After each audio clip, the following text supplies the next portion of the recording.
My 24 female friend 24 female told me she cheated with a married man 37 male.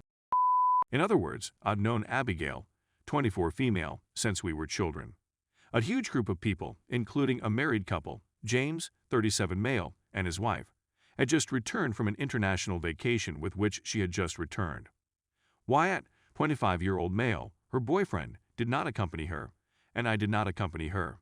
Today, when I was meeting up with Abigail and catching up on her travels, she revealed this shocking revelation to me. Abigail and James, it seems, were inebriated one night and became romantically involved. They didn't make any physical contact, but she did speak to him verbally about it. His wife was sick, so he had her in another room with him. This is all unknown to the wife and Wyatt, and neither couple is in an open relationship with the other. Abigail and James have made the decision to keep this knowledge confidential, although obviously she told me. They're still in touch, but it's just on a purely platonic basis. The fact that there is no emotional connection and that it was only a drunken vacation, in Abigail's perspective, is not a major problem, and she doesn't feel horrible about it, she says. I questioned her about why she didn't just tell Wyatt what had occurred if it wasn't such a big issue, and she said it wasn't. She said that this is due to the fact that he would be furious. All of this is making me feel a little uneasy. I've seen Abigail cheat on a few men in the past, but it was always at the end of those relationships, just as she was ready to walk away from her commitments to them. For clarification, I didn't learn about her adultery until after she'd already discarded those people, which was months or years after she'd gotten back together with me. She is extremely serious about Wyatt and has spoken with him about marriage and having children. They have been dating for approximately 2 years and have been living together since then. In addition, even if Wyatt isn't my cup of tea, I think he's a little obnoxious. He's been good to Abigail, has a steady, well-paying job, and is our same age as we are. What on earth was she thinking when she decided to cheat on him with this older married man? Knowing nothing about James or his wife, I'm unsure whether to keep quiet or speak up to Wyatt about his behavior. Because I'm the only one Abigail has told, she will obviously know that he found out about it via me, and it will very certainly have a negative impact on our relationship. Besides, I don't much like for Wyatt. He's not nasty or aggressive. He's just an arrogant know-it-all, and I don't particularly want to be involved in any drama with him. In any case, if she's planning on marrying this guy, don't I owe it to her to tell him the whole truth? What should I do in this situation? Several people encouraged me to contact Wyatt, while a few others told me to mind my own business and stay out of the last time.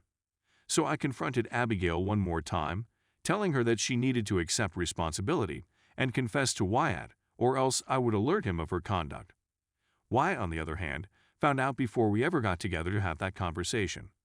At least one other woman grew enraged when James began cheating on his wife with her, and she emailed the wife photographic proof of his affair. James' wife became frightened and forced him to allow her to go through his phone. As a result, when the wife found out about Abigail, all hell broke out. Wyatt received a phone call from the wife.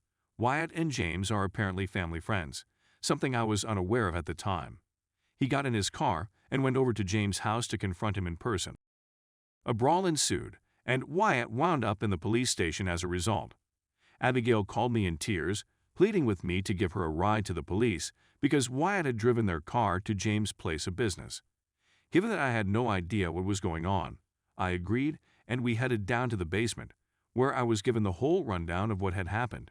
I was so fed up with their foolishness that I just dropped Abigail down and left without saying a single word. Wyatt now has a court date scheduled for a few weeks from now. James and his wife are most likely going through a divorce. I'm not sure whether Abigail and Wyatt will continue together, but I'm trying not to become too engaged in their relationship right now. I feel terrible for her, and we've been friends for over 15 years, but I also think she is to blame for what has happened. Story 2.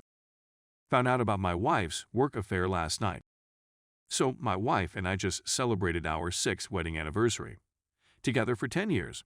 We also have 2 children. We haven't had the easiest time of it in our relationship. Some of it is my fault, some of it is hers, and some of it is both of ours. We are a strong pair when we are close and things are going well, but we are also weak at times. Anyways, I've seen subtle alterations in her behavior, schedule, and activities in the last +2 months. As an example, she began to have to remain late for business meetings every day. She's been arriving home later and later, blaming it on traffic, which doesn't stack up. Excited for me to do stuff without her. Excessive use of the restroom in a short amount of time. Long walks with the dog in the cold, something she'd never done previously since she despises the cold. She used to never go out with colleagues, but now she does it once a week. Coming home late and failing to answer her phone. So plainly, I sensed something was off. I asked her if there was anything she needed to tell me, and if there was anybody else who needed to know. No, no, no, no, no, no, no, no, no, no, no, no, no, no, no. She even vowed she would never do it again. This past Friday, I was really irritated and dubious. She went out with coworkers, and her final call was at 8:10 p.m., when she stated she couldn't hear, but wanted to assure me she was okay, and then hung up. Later that night, I phoned and texted multiple times, but received no answer. She called me at 3 a.m. and apologized for falling asleep at a friend's place.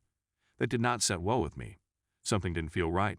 Anyway, fast forward to yesterday night when I get into my phone account and find all of these calls and messages from a number in Rochester and Watt. I recall her telling me that one of her coworkers was from Rochester, New York, and she was contacting him every time she went out to walk the dog after getting off the phone with me on her way home, and she didn't return home until 3:00 that night, after leaving at 9:45 p.m. As a result, I shock her awake and face her. A bewildered and startled look on her face as she told me she lied to me even when I informed her that I was well aware of what had been taking place, and with whom it was taking place, she persisted. There was someone, but there isn't any more, she says, and I call BS on her claim once again, and she walks away from the conversation. As soon as I tell her who it is, her mouth drops open in disbelief. She started apologizing profusely, and I was unable to bear it anymore.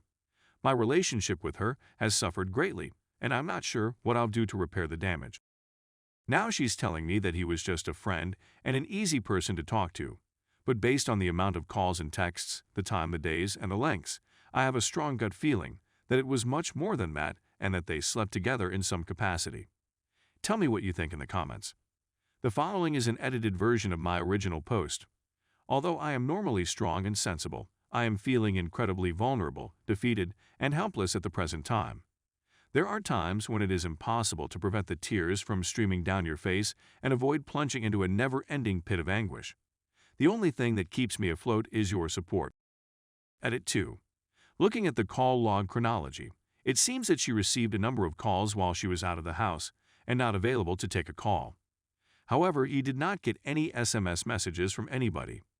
Because of this, I questioned her about her knowledge of how to contact him via phone calls, Snapchat, creating a bogus phone number, and other methods. In response, she ridiculed me and avoided the matter altogether, as if I were a complete idiot. Edit 3. I discovered phone records going back to September late at night, when she was calling a different individual whom we both knew. He didn't give her his phone number, as far as I'm aware.